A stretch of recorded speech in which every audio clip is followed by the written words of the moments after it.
The nurse looked and greeted the next patient. She seemed familiar to her. The woman had a wide smile and a happy expression, rarely seen in this part of the clinic. "Yes, how can I help you?" "I came to get tested for sexually transmitted diseases." "Now I remember.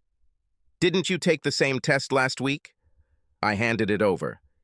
"It is very unusual that the same analysis is carried out within such a short period of time. Usually only prostitutes do this." "I'm not a prostitute, thank you." The woman now looked indignant. "Sorry, I'm not trying to judge you. I'm just wondering why you took two tests so close in time to each other." "I must." "You must?" "Sorry if I seem nosy, but why should you? If you want to know, this is a condition for my husband and I to remain married." "Now you intrigue me. Explain, please." "My husband caught me cheating. I begged him to give me a second chance. I was so happy that he was willing to forgive me that I was willing to comply with his conditions to stay in the marriage."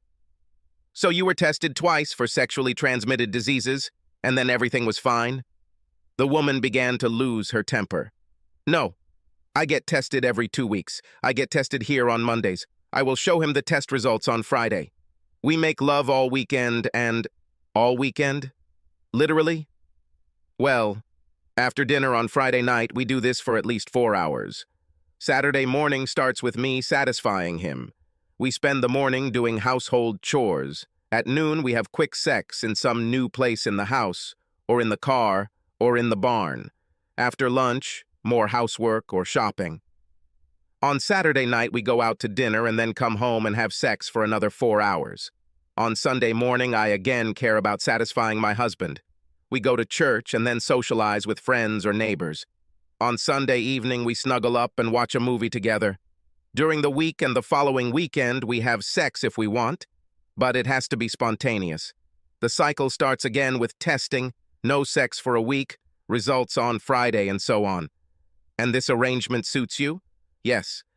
Sex with my husband is better than ever. It's clear. Your diagram is very interesting.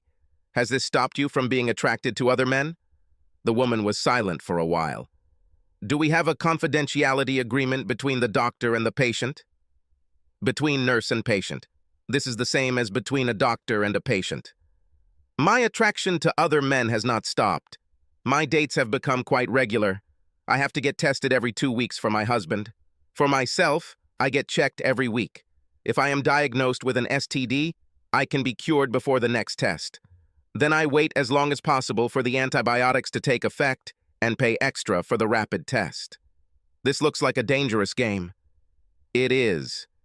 And that's one of the things that makes it so exciting. Have you ever been infected with sexually transmitted diseases?" "Only once, thank God. It was one of the guys in the accounting department where I work. After I told him about my STD, he admitted that he had been to a prostitute right before he had sex with me, asshole.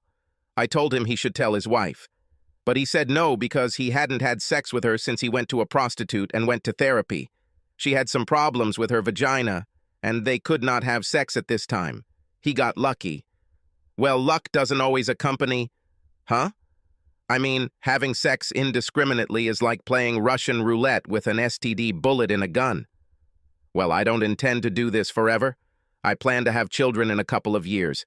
Maybe by then I'll stop. Well, let's start testing."